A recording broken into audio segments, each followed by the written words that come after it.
Hello and welcome to AAOS News. Today we're going to discuss New England entertainment, technology, and health and wellness news. Now let's start off with this with New England sports news. The Bruins made it into the first round of the playoffs against the Ottawa Senators. The Bruins took first game 2-1 without going into overtime. Then they went on to lose the next 3 games. Game 2 they lost 3-4 in OT. Then they lost 3-4 again in overtime. Then they lost 1-0, no overtime. Then they needed to win, or else they'd be out of the playoffs. And they won the next game 3-2 in double overtime. But it was all for nothing because they lost the next game 3-2 in overtime, and that was it. They were knocked out of the playoffs. They suffered several injuries such as David Krejci, Noel Achari, Brandon Carlo, Colin Miller, and Adam McQuaid, which impacted their performance.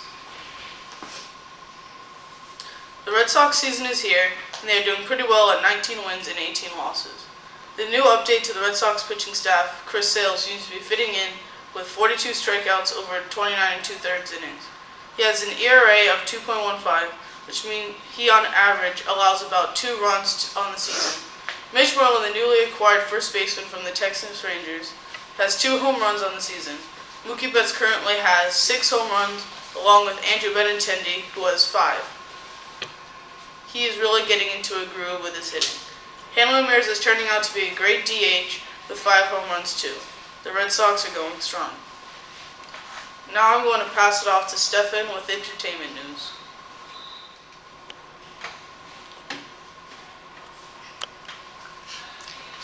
Chicago rapper Chance the Rapper's finally kicked off his summer tour on April 24th in San Diego, California, in front of a sold-out audience at the Valley View Casino Center. During his performance, he called out many major label deals, such as Def Jam. He performed songs from his album Coloring Book and some songs from Kanye West's album The Life of Pablo, including hits like Father Stretch My Hands Part 1 and Ultra Beam. There's one song that blew up the crowd that Chance performed was Waves. This song is a Kanye West song, but Chance made his own version to it, and everyone went nuts over it on social media. There's tons of videos of him performing it on Twitter right now. And now, I'm going to swing it over to my main man, Austin.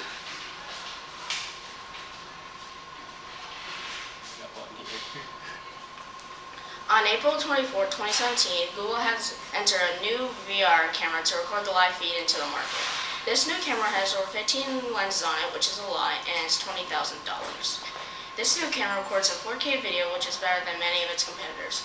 This VR camera was based on how the Sony PlayStation VR and the Samsung VR headset work to maximize effect.